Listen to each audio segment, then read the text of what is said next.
అయితే మోహన్ బాబు ఇష్యూలో police action మొదలైంది. టీవీ9 రిపోర్టర్ రంజిత్ పై రౌడీయిజం చేసిన మోహన్ బాబుకు ఆల్రెడీ నోటీసులు ఇచ్చారు పోలీసులు. మరి మోహన్ బాబు పోలీసుల ముందు హాజరవుతారా లేదా?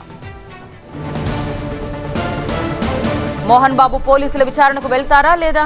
టీవీ9 ప్రతినిధి రంజిత్ పై మోహన్ బాబు దాడిని సీరియస్ గా తీసుకుంది పోలీస్ శాఖ. ఈ ఉదయం 10:30కు విచారణకు హాజరు కావాలంటూ రాచకొండ సిపి ఆదేశాలు ఇచ్చారు.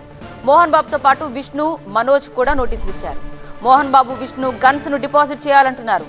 బౌన్సర్లను కూడా బైండ్ ఓవర్ చేయాలన్నారు రాచకొండ సిపి. పోలీసుల యాక్షన్ నేపథ్యంలో మోహన్ బాబు విచారణకు హాజరవుతారా?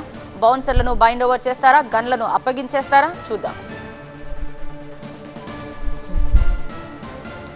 సో మన దగ్గర ఉన్న ఆయుధాలు కావచ్చు, లేకపోతే ఏదైనా ఒకవేళ విచక్షణ కోల్పోయి వాటిని ప్రయోగిస్తే ఇంతకు మించి ఎక్కువ ప్రమాదం జరిగే అవకాశం ఉంటుంది. కాబట్టి తప్పనిసరిగా గన్లన్నీ కూడా ఇచ్చేయాలంటూ సిపి ఆదేశాలు జారీ చేశారు. ఇక ఎవరినైతే ప్రైవేట్ వ్యక్తులు ఉన్నారో మొత్తం బౌన్సర్లు, వీళ్ళను కూడా తిరిగి బైండ్ ఓవర్ చేయాలంటూ కూడా చెప్పారు. సో వీరిని కూడా అప్పగిస్తారా లేదా అనేది మనం చూడాల్సిందే.